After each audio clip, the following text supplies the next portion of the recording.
O que dizer sobre as coisas que nós vemos no céu durante a noite?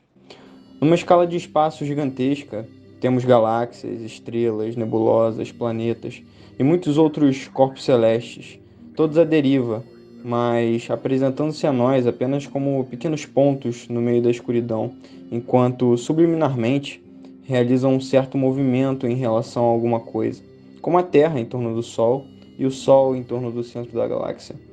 Porém, só por hoje vamos nos manter mais acomodados em observar e discutir como as coisas funcionam na nossa vizinhança sideral. Ou seja, como nós poderíamos dizer que os planetas do nosso sistema solar realizam seus deslocamentos de maneira ininterrupta no isolamento frio do espaço. Para responder a essa pergunta, precisamos primeiro olhar para o passado e analisar a vida de um clérigo curioso e perdido no mundo, em busca de algumas respostas. É através da figura de Johannes Kepler que as explicações para questionamentos como esse começam a aparecer.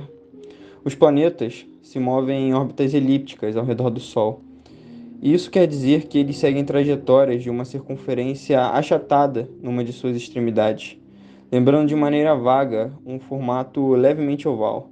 E pode parecer um pouco de spoiler do que eu vou falar mais pra frente, mas eu acho que é importante a gente já deixar isso bem claro logo agora.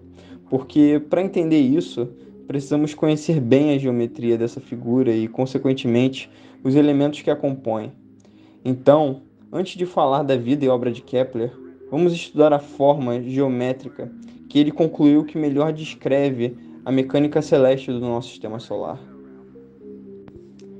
A elipse é uma figura formada por um eixo maior e outro eixo menor. O eixo maior é dividido em dois semi-eixos, chamados de A, e o eixo menor também é dividido dessa forma. Contudo, chamamos seus semi-eixos de B. No seu interior, temos os focos, F1 e F2, que são pontos situados sobre o maior dos eixos, com a distância de um deles até o centro da elipse sendo descrita como C.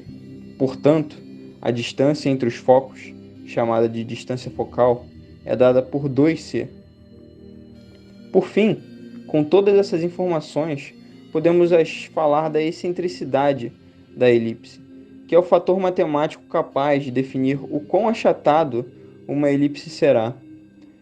Esse recurso é definido como sendo a razão de C por A, tendo o resultado variando de 0 a 1.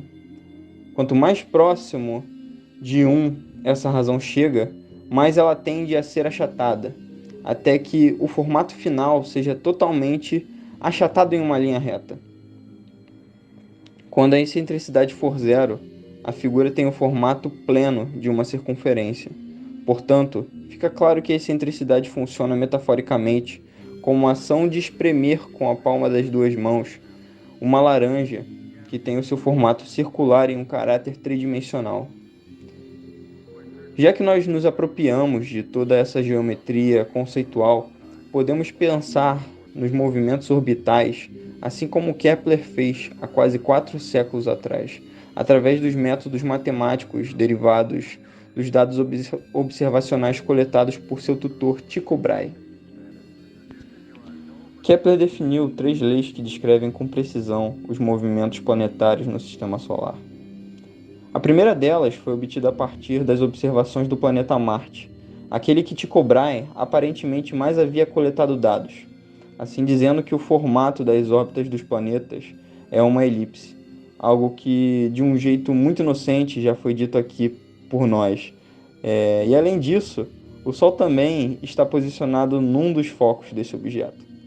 Essa é conhecida como a primeira lei de Kepler, a lei das órbitas, que expressa a ordem de posicionamento de cada elemento do sistema celeste nesse modelo.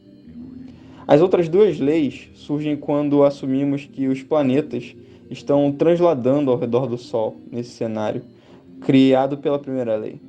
Em outras palavras, sobre essas trajetórias elípticas. Dessa forma, somos levados a tratar de atributos mecânicos das duas leis subsequentes, que são a varredura da área e o período orbital.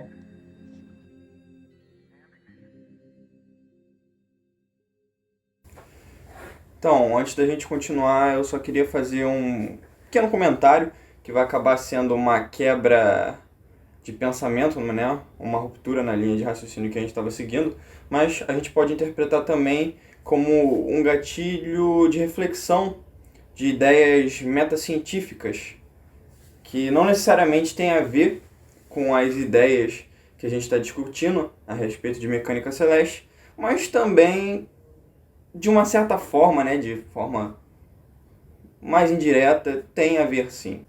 Eu acho muito doido como as ideias tão importantes para a humanidade conseguem se perpetuar ao longo do tempo. E também como a literatura acaba sendo uma forma de resistência a esse período a longo prazo, através de registros escritos, mas também acaba sendo como uma forma de telepatia no sentido de que ela permite uma verdadeira imersão dentro da mente dos autores.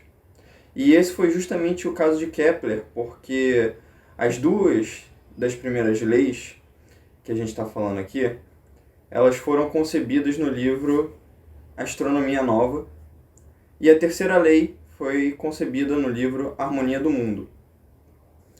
E essas duas obras foram fundamentais, né, essenciais para a carreira do astrônomo, no sentido de que elas garantiram a entrada dele nos anais da história. Mas você pode estar se perguntando por que eu estou falando tudo isso? O que eu quero dizer com essas coisas? Bom, na verdade, o que eu queria falar mesmo, através dessas pequenas informações que eu lancei aqui agora, é que, na minha opinião, o conhecimento ele não é tão dividido e tão quebrado como o senso comum induz a gente a acreditar. Mas, na verdade, ele é uma rede de informações transdisciplinares que não necessariamente se excluem entre si, quando, na verdade, eu acho que elas têm pontos em comum por conta das metodologias que elas adotam e a partir delas acabam se derivando as ciências, como a gente conhece, tanto as da natureza como as humanas. E é por isso que elas têm tantos pontos em comum. E era só isso mesmo que eu queria dizer. Acho que agora a gente pode, então, finalmente ir para a segunda lei de Kepler.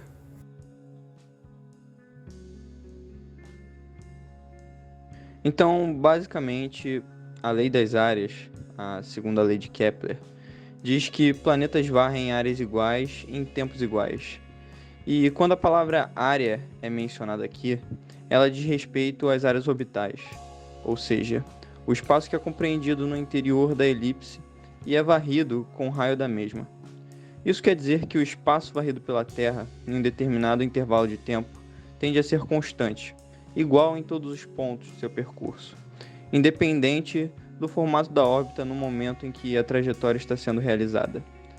Porque, como vimos, as órbitas são elipses e as elipses têm formatos diversificados ao longo de seu comprimento. Alguns pontos com curvas mais achatadas, outros com um formato mais retilíneo, mas o importante mesmo é associar uma varredura fixa de área a um intervalo fixo de tempo. Áreas iguais são varridas em tempos iguais. Isso acontece pois a dita velocidade areolar, que é a velocidade dessa varredura, é constante para os planetas, mesmo que a velocidade orbital, velocidade própria da translação, varie e seja menor para planetas mais distantes do Sol.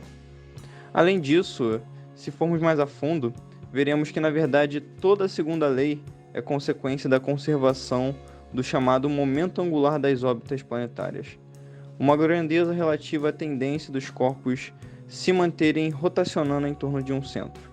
Nesse caso, especificamente, esse centro é o Sol.